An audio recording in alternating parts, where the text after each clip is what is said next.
So, welcome to the Cute North Georgian Podcast. I'm your host, Carly McCurry, Senior Editor of the Cute North Georgian magazine, here to celebrate everything that makes North Georgia unique and special. This is a podcast for North Georgians, by North Georgians, where we shine a spotlight on small businesses, local events, and the fascinating people of our community. So whether you're looking for something new to discover or simply love supporting local businesses, you're in the right place. So let's dive into exploring North Georgia together. I'm excited to welcome today's guest, Lynda Ann and Matt, co-owner of Highroads Tasting Room, a haven for wine lovers nestled along the southern Highroads Scenic Trail in Clayton. Lynda, along with Matt, has created a space where locals and travelers alike can unwind, sip wines, and connect with the natural beauty of the mountains. So, welcome Lynda, welcome Matt. Thank you. Thank you for having us. All right, so we're just going to start with some background knowledge on Highroads Tasting Room. Starting with a question that you can probably already predict. So how can you share the story of how Highroads Tasting Room came to be? Just kind of a quick overview about how that happened. It was about this time last year, actually it was the week of Thanksgiving in November. We were walking down Main Street and noticed that the shop our friends used to operate on the regular was still closed. It had been closed during COVID. And Noble Wine Cellars had been in this space since 2014.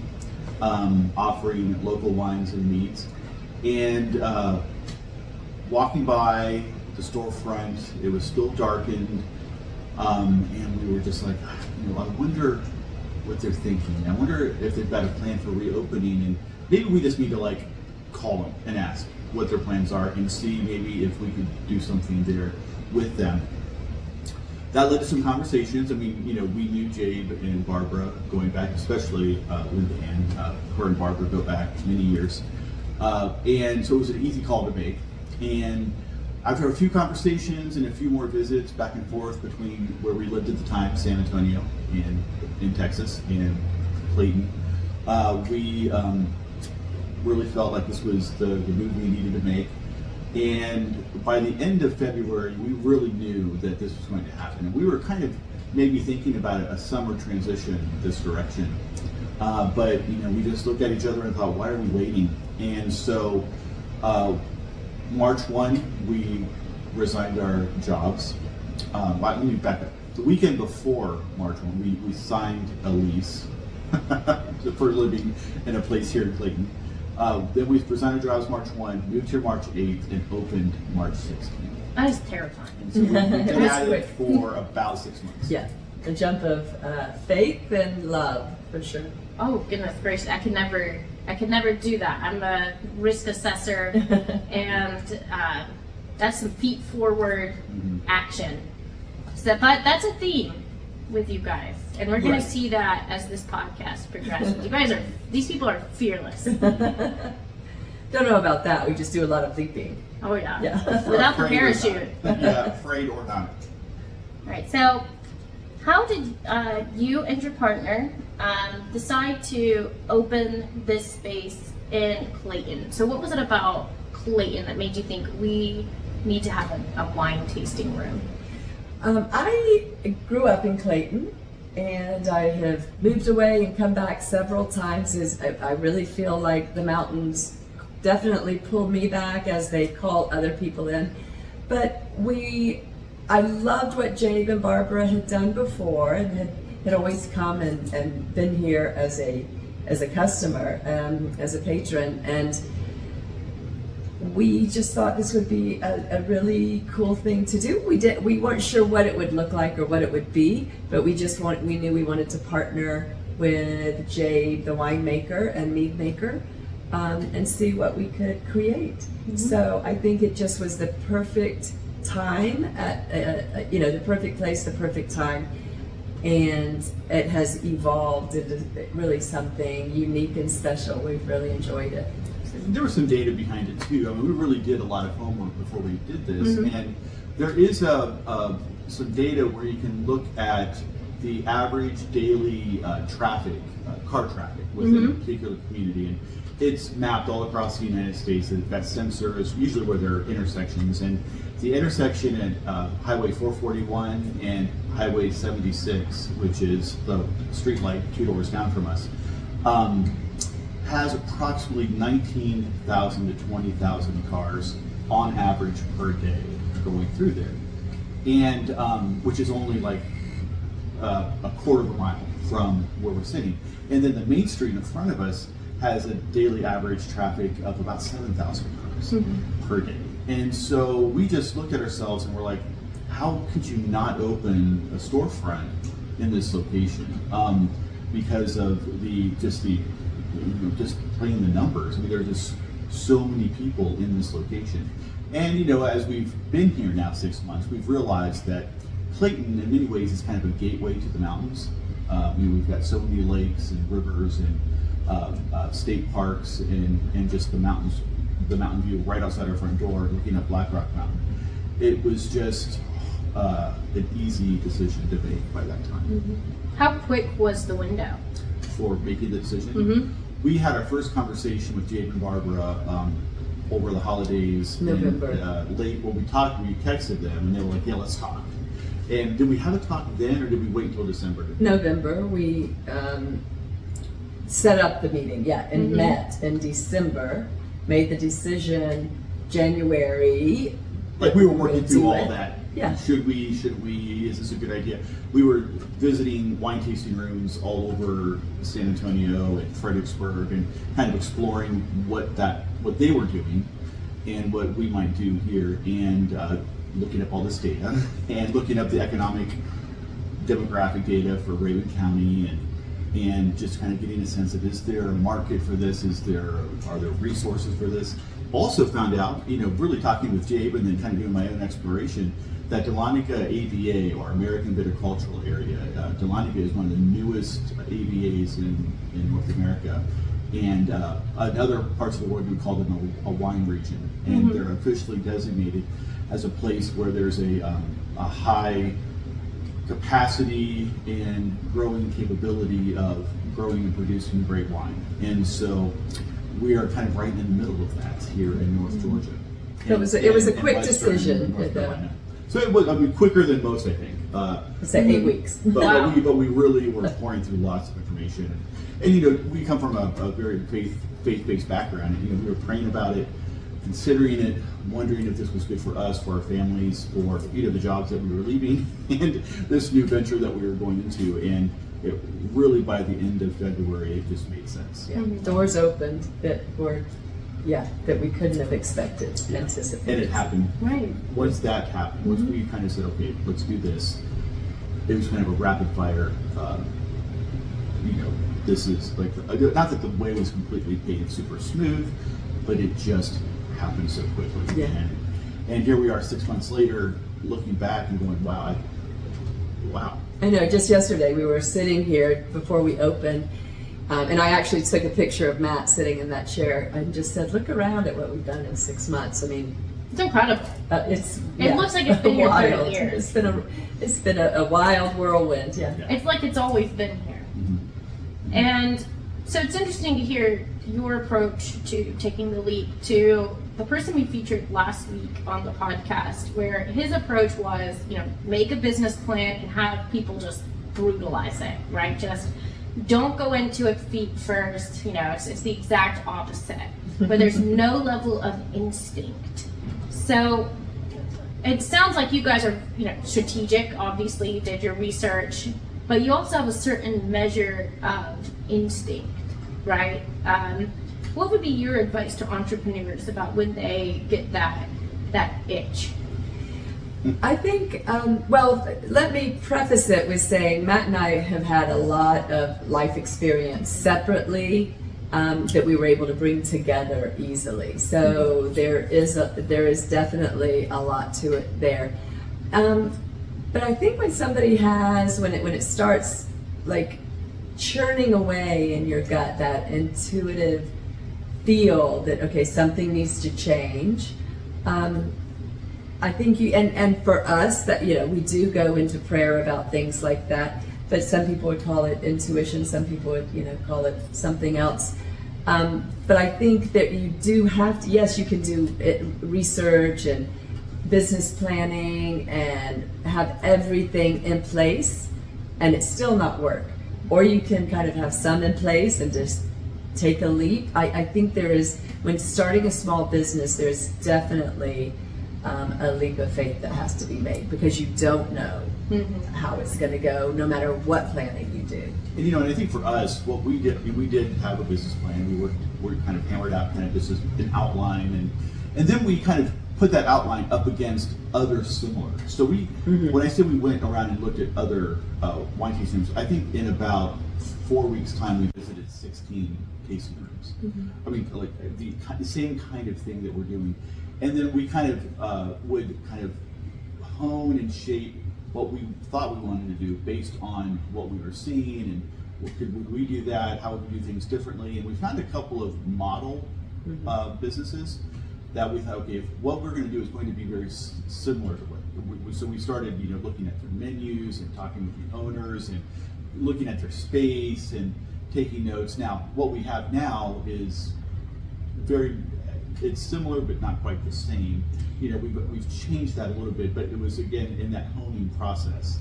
And another thing too, and this is something I think we found a lot over the last 6 months, is yes, you get started, but then once you get started, it's kind of like a daily revisit. And if not daily, at least weekly. Okay, so what is it we're doing? So if you were to look at, we probably should have done this, taken a snapshot of the interior of our shop every week. That would have been interesting. You would see a kind of a shaping of what is there now. And I think even it hits me sometimes. It just these little fleeting moments as I'm running glasses back to the washroom or restocking wine or whatever, and I had this thought of, what will this look like in 5 years? I mean, if it's changed so much in 6 months, what will the next 5 years look like? And I think that's the really key point is you have to be flexible. So we did have an idea, but every week it has evolved, whether it's people talking to us and we were listening to the customer, and so evolving with the customer, but also with what the space could be. People have come to us and said, would you be interested in that or this? And so that's why we have some of the merchandise that we have. While we don't have some of the merchandise we started with. Yeah, changing things out and supporting local artists. We very much want to be a support place, a third space really, for our community. So we want to support the community, give them a place where they feel safe, comfortable, can just relax, but also where they can come in and see their the cohort or their other people in the community being represented in here. And so when she means by supporting local artists, every month we rotate in art from artists within about an hour's proximity to where we're at. And one of our walls is just dedicated to their art. We do an installation, gathering for the first night, and then keep their art up for a month. And we do events like creative workshops that artists have come and wanted to do. We do pottery workshop, wet felting workshop, alcohol ink, crochet is the next one coming up. It's very popular. Pocketbook. Yeah. Very popular, strangely, with like teenagers. Yeah. Teenagers love it. Yes. Right. And just a little side note too, it's interesting.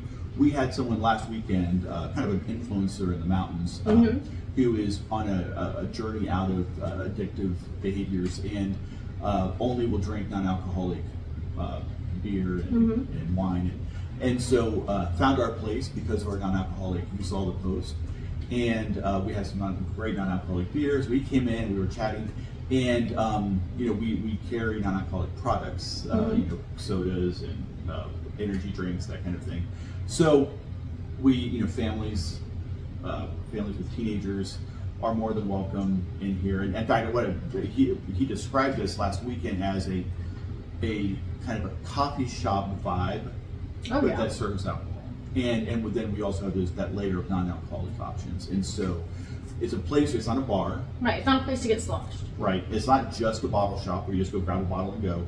You can come and kind of just get together. We've had so many people, we've seen friendships happen in this place, where 2 or 3 couples are in. They've just moved into town over the last few weeks. They don't really have a strong or a large friendship group, and by the end of the night, they're sitting around the big table in the front, exchanging numbers and talking about things. And then we got invited to a dinner at one of their houses with these couples.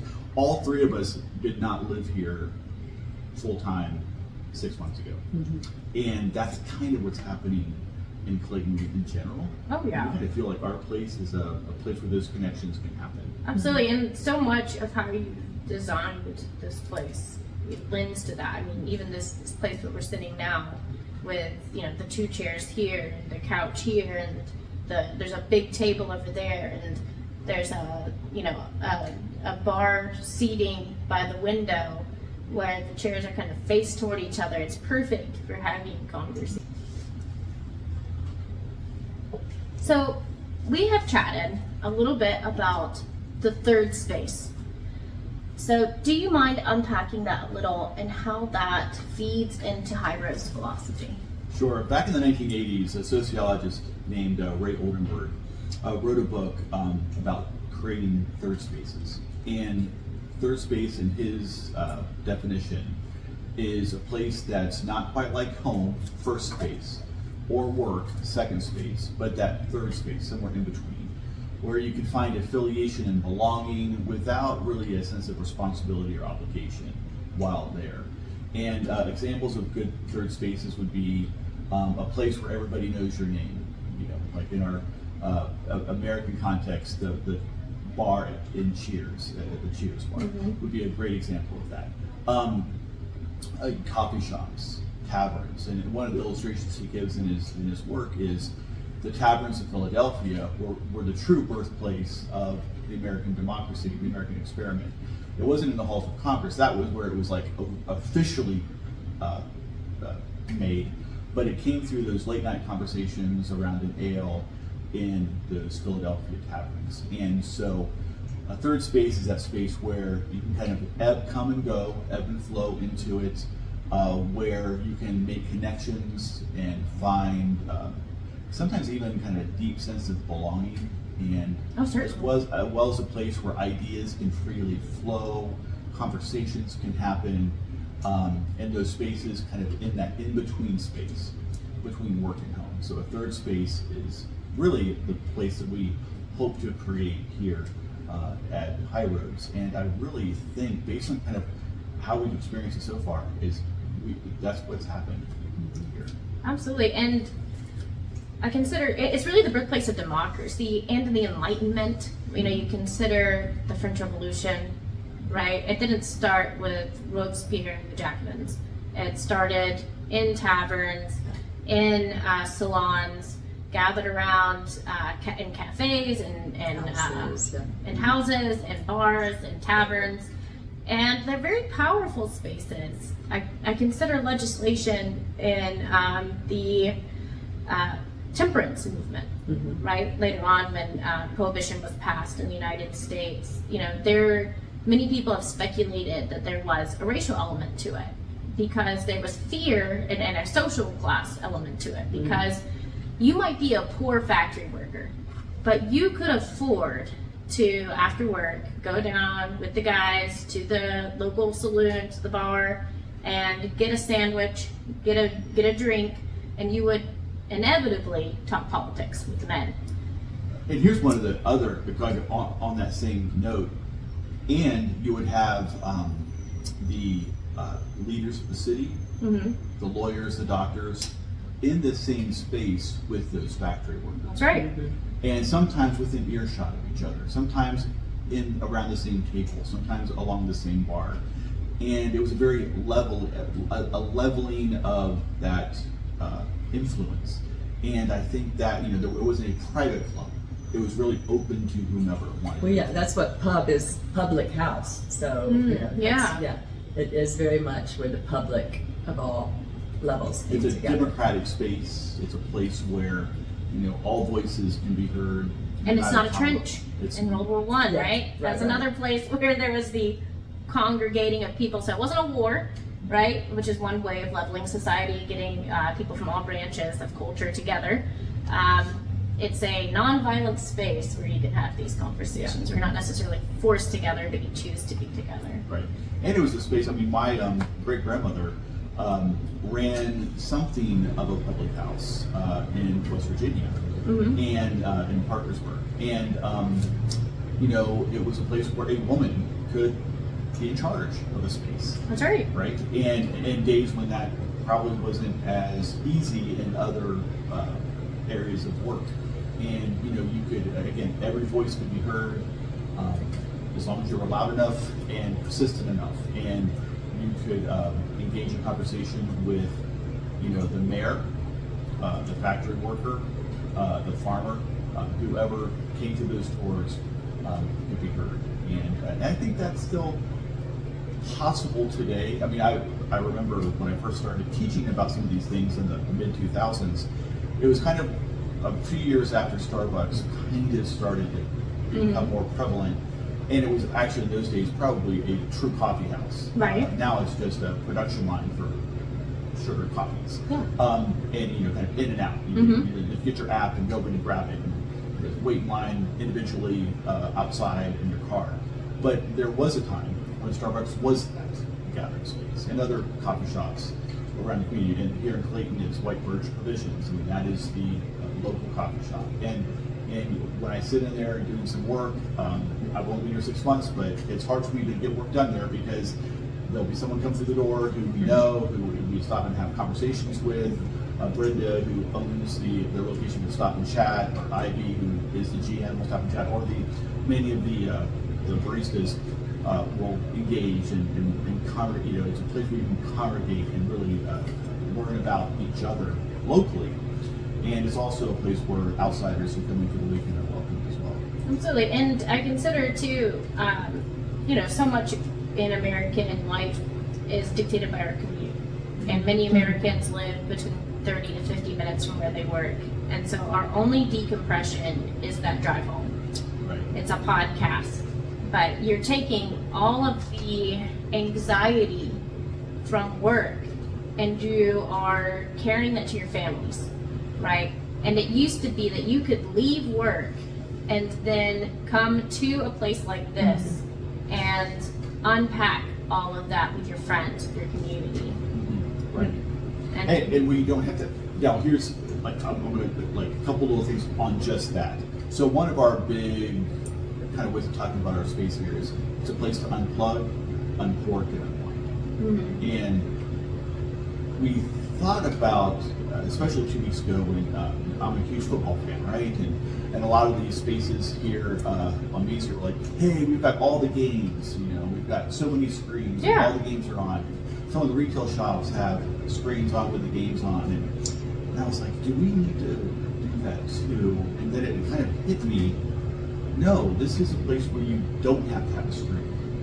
It's a place where you can sit down across from people and have real conversations. And as much as it like, you know, I miss out on, you know, looking at those games on Saturdays or Sundays, but we are creating a space where screens aren't necessary. An alternative space. Right, because other people have the screens. Yeah. Right. And we always have the screens. And if anyone's really desperate, they're home. Yeah, right. Exactly. Absolutely. And we've had people do that. You know, they've come in and you know, watch their show or their game while drinking a beer or having a glass of wine. But they're also able to look up and have a conversation with those around.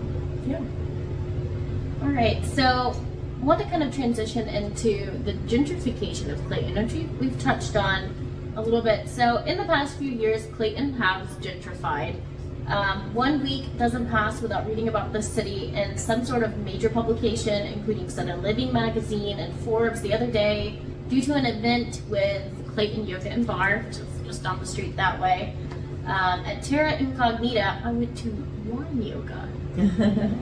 And in fact, just this morning, I watched a video about dog yoga at Bridge Creek Inn. And I'm gonna be a little vulnerable with you guys for a moment there.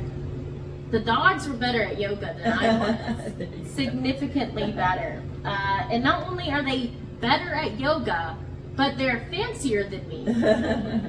So this is a huge departure in some ways from what I remember of Clayton when I was, coming through it as a kid on the way to the Dillard House, right, or North Carolina. So my question is, how does your shop's residence in Clayton shape your aesthetic at Highroads Tasting Room? And I know you guys have touched on this a little bit. I think so I grew up in Clayton. It was in and out. Did you just come in here every year for vacation? Or No, I lived here, went to school here. My children, while they were born in England, we brought them back pretty early on, and they grew up and graduated from high school here. So my family has been here for well over 50 years, and I have seen Clayton go through this evolution, change, in and out. And I would say that the energy has always been here. It's been polished lately. Tourists were coming up since the 1800s to Raven County, to Habersham County. They were coming from the coast to avoid the malaria and the mosquitoes. They were coming from Atlanta to here for the cooler weather. So it's not something new to Clayton. I think it's just been polished. Of course, we could all say that COVID changed society everywhere, and that certainly had an impact on the mountains of North Georgia. I think people did leave the cities and come up, whether they had a second home here or found a space here. There's definitely an energy that draws people. And just since we've been here in the past 6 months, that energy, we have sensed it. We've seen the polish on Main Street, so it's not that it wasn't, the things that are happening here weren't there. There were always really lovely retail spaces and great restaurants, but they have just elevated. And so it's been fun to see that. And some of the buildings are over 100 years old. Oh, not all of them, but many of them. And so in many ways, I kind of like the phrase revitalize. I do too. They've been enlivened. And I think gentrification kind of has a connotation of replacing or like moving out a certain demographic to move in another demographic. That's true. And there has been a little bit of that, right? Where the old fishing camps on the lake are now multi-million-dollar mansions, but not every single one of them. And there are put-ins even in the lake where you may not have a space. Yeah, there are put-ins. And Clayton Merchant and Business Association, along with the city, are working really hard to maintain the history, the historical presence of stores that were here, buildings that have been here. We want to maintain that quaintness, that special warmth of community that has always been here. So we are partnering, that the association partners with the city weekly to ensure that it's not overtaken by too much geographical development, but that there continues to be an economic development so that young people who graduated from here can come back here, have something to do to come back to. And that's an important thing. Just next door, the shop next door, Shady Creek Expeditions, started by a young man who graduated from high school with my children and went away to college, came back and wanted to start a business. So he and his family have done that very successfully. So that is why it is important. I don't think Main Street Clayton is being taken from the locals. I agree. I think it's being created in a way that can be sustainable for the locals. And just as a reminder, I am a local. That's right. So I can speak into this quite, with some experience of seeing what this town was and is now. Sure. I guess in Southern Appalachian terms, it might be there's been a spit polish. Yeah, right? there you go. Or a lick of paint. Love it. Yeah. And a lot of hard work. We haven't talked a lot about our wines.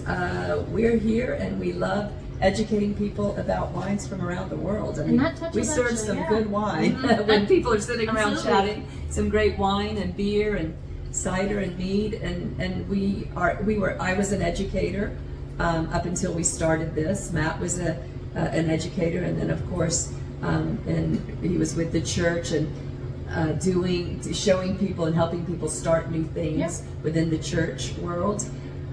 So we've done that, and we have started a great wine bottle shop as well. Absolutely. Yeah. And actually that leads into my next question beautifully. It's perfect. Couldn't have planned that better.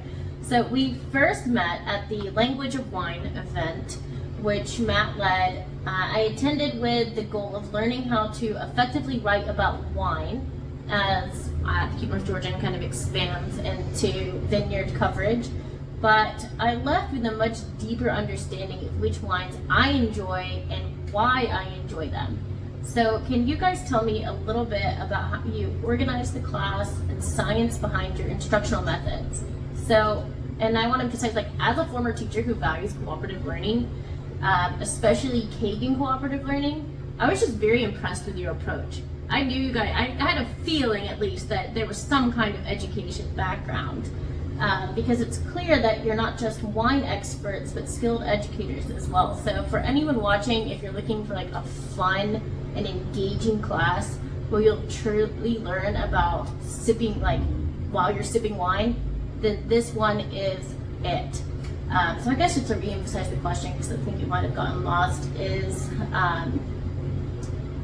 can you tell me a little bit about how you organize the class and the science behind your instructional methods with those that come for your classes? Well, we come both from education backgrounds, and I've got a PhD in education, and one of those kind of values that I brought to teaching is listening to the student and being learner-centered and helping the student kind of guide the process. And so what I do is I kind of set the stage for the learning, and then let the student kind of engage at their speed and at their level, and then I'm there to kind of guide the question, respond to questions, and guide the learning from that point. So these classes are not so much, it's really, this is kind of bedrock for us here at the shop, is we're not here to tell you what to like. And I think in the wine world there is a little bit of that. You've got the experts who can tell you what is good wine and isn't good wine, right, why you shouldn't like this and why you should like that. And we just take the opposite approach. We're here to help you learn what you like, and then help you find that, and help you discover. And put language, and to put vocabulary and language too. So I taste a white wine, have no idea what it is, but I know I like it. Mm-hmm. Why do I like this? When I'm speaking to someone at a restaurant, a sommelier, or want to order something at a restaurant, what can I tell them? Oh, okay, what wines do you have that are smooth and silky, or buttery, not oaky? And so it gives the Wine 101 class that you participated in was one that gives vocabulary to your taste. So I think pairing your palate, I think we called it, and giving vocabulary to your taste. So I think that's what's really important about it. Yeah, so we just do a series of 5 tests that help you determine what you really like, and it helps you discover without even knowing the language yet, if you like things that wines that have a lot of tannin in them, or do you like high alcohol wines or low alcohol wines? Do you like wines with high acidity or without high acidity? Or do you like sweet, or do you like more earthy flavors and aromas? And because aroma and palate are very tied together in determining what we like. And so we kind of help everyone kind of do a self-examination, and then we begin looking at, well, based on what you've discovered, here are wines in those categories. And some people will say, well, they'll come in and we'll say, what would you like? And they'll go, well, I know I like Sauvignon Blanc, so how about that?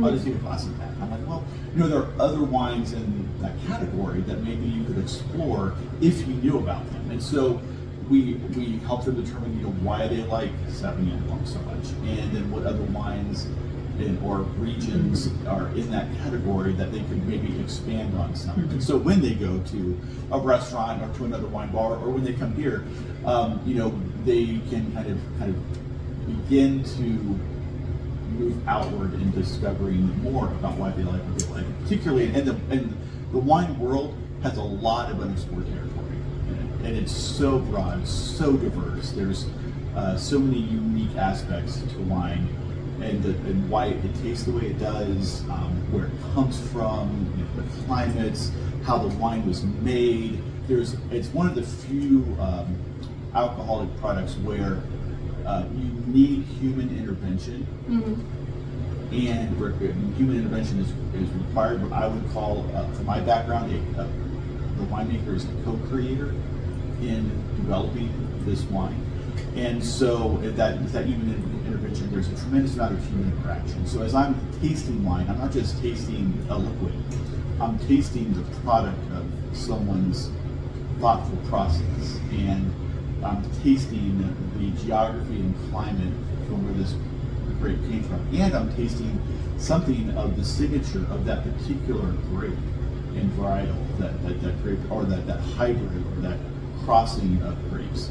And all that comes into play. And the environment too. Right. I remember one of the wines I liked, not only were we able to successfully talk me into trying something other than a Cabernet, one of the ones I tried was actually kind of smoky, to put it in my parlance. I'm sure you have something more sophisticated.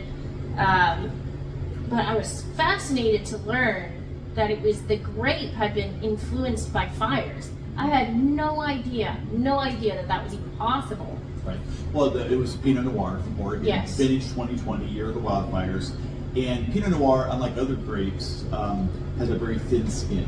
And so its environment, its climate, really impacts the way it tastes. And so the year of those wildfires, it just kind of drew in the ambient smoke from those wildfires. And so the resulting wine has a kind of a very smoke on the palate, kind of like a smoked brisket kind of on the aroma, and then the flavor just has kind of a richness that is not uncommon in Pinot Noir. There's already an earthiness in Pinot Noir that's usually described as barnyard, on top of roses, that has these two conflicting flavors.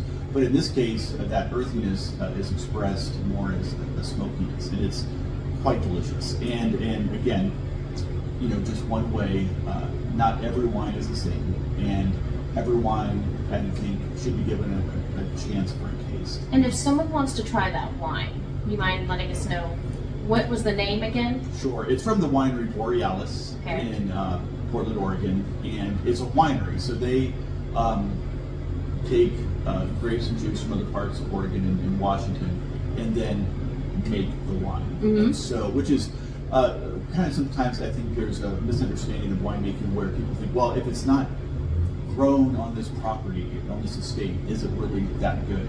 Well, in France, there's two words for winemaker. There's a vigneron, which is the one who actually grows the grapes in the vineyard, and then a éleveur, which is someone who actually makes and blends the wine in that winemaking, that second stage of the winemaking process. And so, I think, especially here in North Georgia, where sometimes people will say, well, there's a couple of wine tasting spots or wineries where the juice isn't from that particular winery, and I'm like, well, that's okay. I mean, what do they do with that, and how do they make those flavors emerge? Because the winemaker has a very direct role in that process. Yes. And so what we've done in North Georgia is we have juice from North Georgia, but we also bring juice in from North Carolina and from Virginia and even from California. And what we do here with that, when I say we, I mean all the wineries and vineyards in North Georgia do some pretty amazing things with that juice and make an incredible wine where maybe it couldn't have happened anywhere else. Absolutely, it's a great perspective. Okay. So muscadines. Kind of piggybacking on that, right? So if you don't want to use juice, one of the common grapes here are muscadines, and they seem to be the primary grape variety, at least in in Georgia's Piedmont Plateau region. So what makes the Blue Ridge region different, allowing for the cultivation of other grape varieties? Well, muscadine is so common here because it's native to this area. It was one of the first grapevines recognized by the first European settlers who came here and noticed these huge vines with these thick, round grapes on them. And muscadine and scuppernong and some of the other varieties, there's like several different varieties of muscadine grapes. But they're hardy, they're resistant to the disease, and wine grapes are very susceptible to disease. Not just the grape itself, but the vines and the rootstock all have some dangers to them, to their survival and to their production capacity. So muscadines already were here, and so they're kind of like the native grape, right? Georgia itself was actually in its colonial charter from King Edward was to be a wine producing colony for the British Empire. And so they were trying that very in the earliest days of the Georgia colony, and discovered that they were trying to do it kind of in the southern states where it was much warmer. There's more of a maritime climate, around Charleston.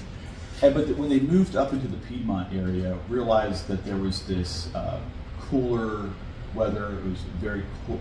It had the 4 seasons, but it didn't get too cold, and it didn't get too hot. It was kind of like this nice balance. And discovered that other grape varietals work here as well. And so today, we've got Cabernet Franc, Chambourcin, Viognier, what are some Sangiovese, great Sangiovese capacity, Norton grapes, which are also Traminette, and Traminette. And some of these are kind of cross species like Traminette and Chambourcin, where the North American varietal was crossed with similar varietals from Europe, where we get a little bit of the flavor of Europe with the hardiness necessary to survive and to grow well here in North America. And so, North Georgia is a great location for that. So I would say that the climate, it has a kind of a cooling effect with the winds blowing in from the west. It has kind of the gently sloping hillsides, which allow for a lot of sunlight, which is necessary for the grapes to grow well. And it has that rich soil that I think is also very necessary, but not a thick, dark soil, but kind of there's a lot of limestone and a lot of gravelly nature to the soil, which again allows for a lot of water to kind of pass through easily, and it doesn't drown the rootstock. And so all of those kind of combine together for kind of an ideal location for growing good wine. That's amazing. Okay. So can you share a bit about the partnerships that you formed with local winemakers and how you curate your menu?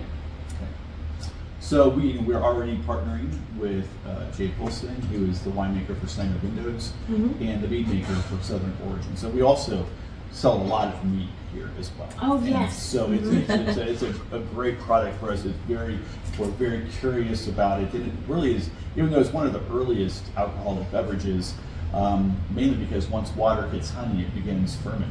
And so it's been around from the days of ancient Egypt. We obviously have stories in Northern Europe, like Beowulf. I always think of Beowulf when I hear the word mead. Right. And then that whole poem, epic poem, starts with a building of the chieftain's mead house. And then, medieval England, and then of course about 15 years ago, Game of Thrones kind of brought mead to the forefront, and then all those Viking TV shows, movies just reintroduced mead, and people are very curious. So what is this mead anyway? And so James started making mead about 12 to 14 years ago, and has really been honing that craft. So our mead presents very much like a wine, a little bit of a fuller mouthfeel. Some of the sweetness depends on the form of honey used or the type of honey used. And so we've got some drier meads as well as some sweeter meads, fruit infused, spice infused, very wonderful. In fact, our newest, the pear slicer, is very, very tasty. And one of our most popular is blackcurrant, peach, and chai. All of these different meads come together for a wonderful experience for those who are interested in trying and tasting. And usually when someone tries and tastes our mead, they leave with a bottle or two. I mean, it's really something wonderful. And so we've partnered with them. We also kind of have reached out to some of the local vineyards as well. We're not really offering much more wine than what we have from Jade, but we are kind of looking at some of the other vineyards here to maybe get 1 or 2 other bottles, maybe 3 or 4 other bottles to have here, so where someone may not know that there's a vineyard only 20 minutes away, that they can be introduced to their wines here, or at least find them here when they're on Main Street. And so we belong to a wonderful winemaking community here, and we really enjoy being a part of that and helping introduce others to the good wine being produced here in Northeast Georgia. And I think we do feel like Jade's wines measure up to wines from other mountain regions. So we have wines from global wines from other mountain regions because we think his wine holds up to that. So we're and that's something we love for people to expand their palate, to learn. We love expanding and have learned so much. Matt has become a sommelier. We're just waiting for his level 3 exam results. Exciting. I know, right? But through that, have learned so much about the local wine and why and how it does hold up to global wines, French, Spanish, South African, domestic, the Washington and Oregon areas that you talked about, the Valley wines. So that's really been interesting to see, and been able to bring some product like that in as well. Okay, so I'm going to change direction just a little bit. Now, I would never be so cool as to ask you what your favorite drink is, because I feel like that's asking somebody like what your favorite book is or who your favorite child is. So what I'm going to do is present a scenario, and then you guys are going to tell me if you were in this scenario, what drink you'd be having. So we're going to start with Matt, and then we'll go to Lynda Ann. So what do you drink in your smoker's jacket? All right, in a big armchair beside a roaring fire with a Sir Arthur Conan Doyle novel on the mahogany table next to you with like a pipe Right. and Now, a funny hat. it's interesting. I mean, I would probably kind of gravitate toward bourbon or a nice whiskey drink in that particular scenario. Okay. But, I think, seeing as we don't sell liquor here, one of the things in our shop that I know for, almost an automatic for me would be a South American Carmenere from Chile. Carmenere is a former, originated in France and Bordeaux, kind of almost completely died out. It actually has really died out in the flax epidemic in the 1800s. Discovered that it had been already brought to Chile with French missionaries in like the 1600s, and is very prevalent in the valleys and the mountainsides of Chile. And their Carmenere is extraordinary. Dark, deep red wine without a whole lot of, not as much tannin as a Cab Sav, and a little bit of a fruitier intro to like a dark cherry fruit layer to it. It has a little bit of, it doesn't really have cedar bodies, but it has kind of like it doesn't really have that green pepper that you would get in a Merlot or a Carmenere, but it has that kind of that woody huskiness that I really enjoy. And so I would, it has a little bit of charred vegetables and that smokiness, which I really enjoy. So a Carmenere in that particular scenario with a high back chair, a smoking jacket with a good book, that would be a go-to for me. All right. And Lynda Ann, what do you drink at a barbecue with friends as you split a rack of ribs? So I also like quite a bold wine. So I think it would be a similar kind of thing. Now, Matt always suggests that the Borealis that you mentioned would be great at a barbecue, but I'm not sure if smoke on smoke is great for me. So I'd probably go with maybe the Slanted Window Chamberson or a Cabernet Franc, but definitely something heavy, and this is going to add to those spices, kind of highlight the spice in the rub or the barbecue, and I just love pairing those things that encourage one another, flavors that encourage one another. Makes a lot of sense. All right, you're Robert Baratheon. You sit on the Iron Throne at the head of a mighty feast, and in your hand is an enormous chalice. What is in this chalice? Oh, I mean, hands down, without a doubt, black currant mead. That's the only answer you can get. Yeah, I mean it's evocative. Black currant it's dark, it's a little tart. It's not really cranberry. It's not raspberry or blueberry. It's got a kind of a mellower flavor, but it mellows so well with honey. And a big chalice like that, if I want to make friends, I'm sharing black currant with them.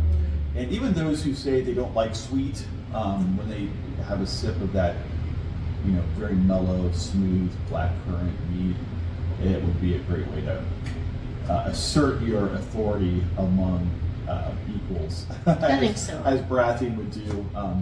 And of course, if anyone speaks of an invitation to a red wedding, you would obviously avoid that at all costs. Oh yeah, anything Without giving any spoilers. That's right. For those who still have not yet seen it. If they still haven't seen it. There's a few out there. I'm sure there's one or two. Yeah, I was just talking to someone just recently.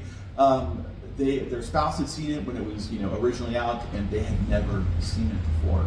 And so in about a week and a half, went through like the entire, every season of Game of Thrones. And so I can't imagine hitting the red wedding scene after just a couple of days of binge watching. That would have been. Oh yeah, when I was, horrifying. I think I read that when I was 18. They had just released the last book, Dance with Dragons, right? So this was when I was 8. I'm 30 now. Let's just go through the list. I finished high school, gone to college, graduated, had a baby, gotten married, had a baby, worked like 3 jobs in the meantime, started a small business, okay? All in the span that I have waited for this. I mean, it's like a long winter in itself, So, I mean, they've been writing these books, since before I was born. So I guess it is entirely conceivable that there's people out there that haven't seen it. Right. Because, there's the whole I haven't generation. seen it all.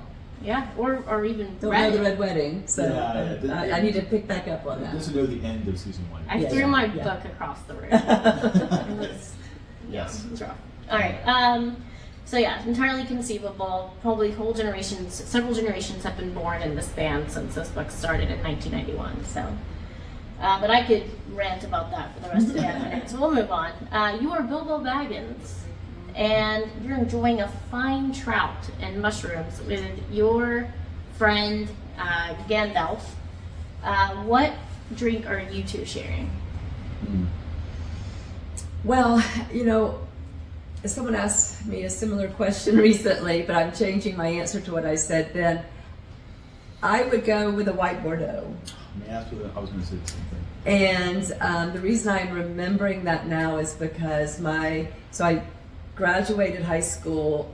My last year of high school was in Belgium, and my parents came to visit me at the end of that year and took me on my first wine tour. We went through France, we went down to Bordeaux, and we were sitting on the coast, a restaurant right on the coast, right with the water splashing up over these huge boulders, and the restaurant was kind of hanging over that. So it was all a very lovely setting, and I'd been speaking French for a year, so I was fluent, but I hadn't been going out to I wasn't fluent with menu items. Right. And so we were on the coast, so I wanted some seafood, ordered what I thought was a seafood platter.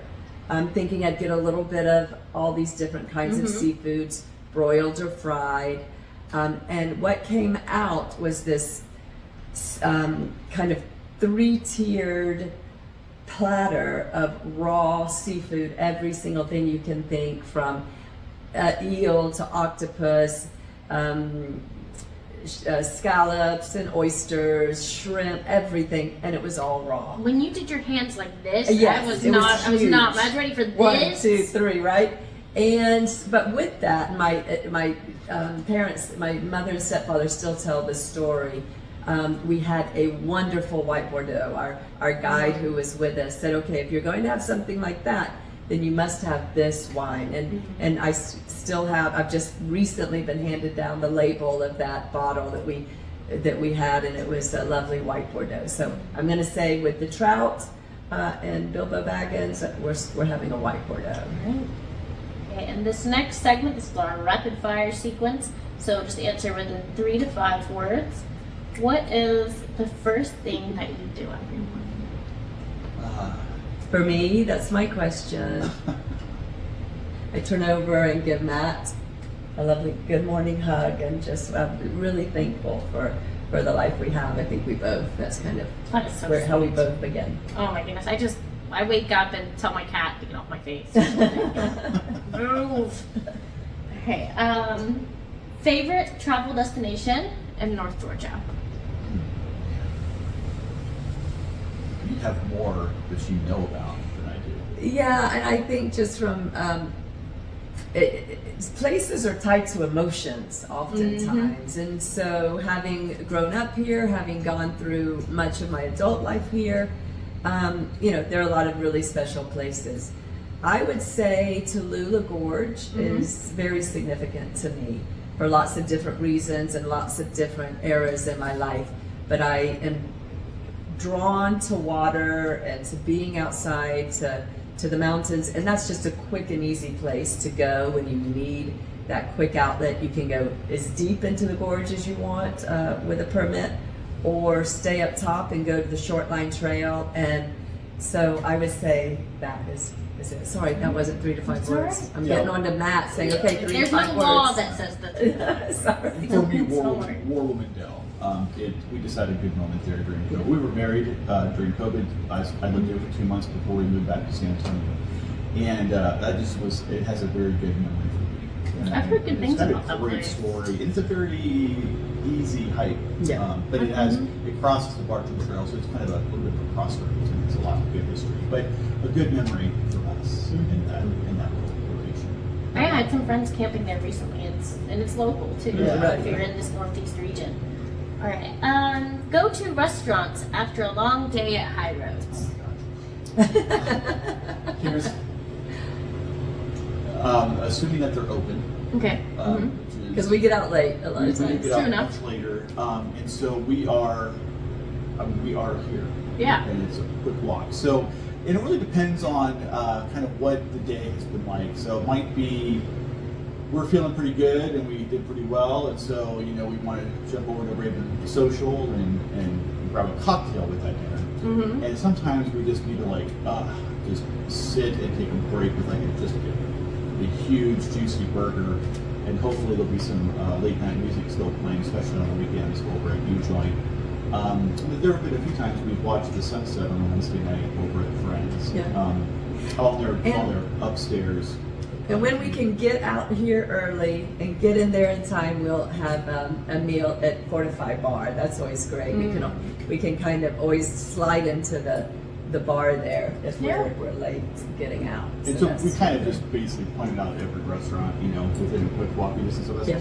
But it is true. We try to make an effort to kind of bounce around to the different restaurants. So it's not just an expectation that we are here just for what we do, but we are here to enjoy some of the other places around us. And what we've discovered is, folks come into town, we're one of their first stops, and one of their next questions after they finish their tasting of the glasses. So, where's a good place to eat here? Yeah. And so, we are that referral. We're the concierge for Main Street, not by design, but just by the fact that people come in here. Yeah. And so we'll give them some directions there. Now, I don't know if Hush is open later. I think No, we go to Hush at lunch, and we've all now hit every one of the restaurants we're at. Hush is delicious too. Yeah, we send people there for lunch for There sure. are a couple of new places we haven't been to just because we are here most of the That's time. right. But we can speak to those, and it really, I to be honest with you, kind of like a default for me. U-Joint has more than bar food. It's like a little bit better than normal bar food. Oh yeah. And just kind of be sitting outside on the patio there after a long day in the cool, dark air is kind of a relaxing. It's therapeutic. Well, yeah. So Hush has a nice outdoor space Yeah, too. They they have do. that sprawling veranda. Yeah, A lot of places like that here that really allow you to kind of enjoy the outdoors. Yeah. Right. And sometimes we just need to take a breath. But to be honest with you, here's what we typically will do is we'll run over to Ingles before it closes real quick and grab something off the deli shelf because the salad bar's already closed. It's late. We get late. And that's usually kind of what our evening, and then go at home and fall asleep to some movie. Yeah, well, look, that's a shout out to the ladies and gentlemen at the Ingles Deli. Yeah. They're there for you when you need them Yeah. most. Better than it needs to be. And we're so thankful for that. And wrapping up, are there any upcoming events or promotions at Highroads Tasting Room that you'd like to share? Yes. I'll do yeah. the first one. Every Friday night, music at 7. So, no matter what weekend it is, we'll have live music here at 7 o'clock. And this Saturday night, my son's going to play for the first time here. He's coming in. He's at UNC Wilmington. He has a weekend off. He's going to come down and play, so I'm excited about that. That is so fun. Yeah, that'll be fun. Art and craft. Yes, so we have a crochet workshop coming up to crochet a sunflower pocketbook. Perfect time for the holidays to crochet something. We then have coming up in October our next wet felting workshop will happen. It's the second one with that. Then we're going to have pottery, alcohol ink workshop, and there's one more. So on Sundays is when we do our workshop, Sunday afternoons. We have crochet on Wednesday, every Wednesday, just a crochet group gathering, crochet and Chardonnay. We're going to have, you mentioned yoga. This month we will have a wind down Wednesday, and we'll collaborate with Daniel. Last Wednesday of the month, collaborate with Danielle in the yoga and bar studio. That will be lots of fun. We also are going to have not every Thursday. Thursday will be classes or the board game, the blind tasting board game. So we're getting in that rhythm where every first Thursday is this, last Thursday is that. And so keeping up with social media is a great way to see that, but we also want to be so consistent with it that people know, hey, what should we do? Like, we know that this kind of thing happens at Highroads on a Sunday or Friday or so we're excited about those events happening. And another cool, later too, on Tuesday nights again, we're open on Monday and Tuesdays now, so we'll have a true crime online book talk with one of our local regulars who loves true crime, and so crime and wine. Yes, the first one is going to be about Ted Bundy. The Stranger Beside Me. The Stranger Beside Me. So you can read the book, then come in, and she'll talk about how did this happen? How did he get caught? Why didn't he? So this is a series, right? Every Tuesday. Well, no, it'll be Thursdays. Sorry, let's back up. It's going to be Sundays. It's going to be one of those events. So it's going to be October 13th is the first one. So as you can tell, we're really our calendar's super clear in our minds. But that's why we are trying to build kind of a somewhat of a what's the word for it? A cycle. That's right. Yeah, you kind of expect build an expectation. You anticipate it. Sometimes. And then there's also, of course, make sure to like and follow Highroads Tasting Room on social media.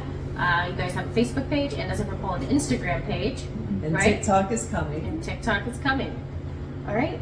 Well, make sure you guys come and enjoy one of these events, one of those smoky wines, this lovely living room setting in Clayton, Georgia.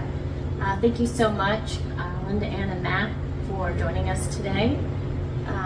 And Carly, I just want to say thank you for what you're doing with the Cute North Georgian and just giving exposure to all of the treasures and gems that kind of lay hidden sometimes throughout North Georgia. And so I think it's a great thing that you're doing. Thank you. Well, I live here and I want these places to stay open forever. So it makes it special.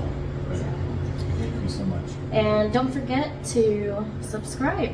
And thank you guys.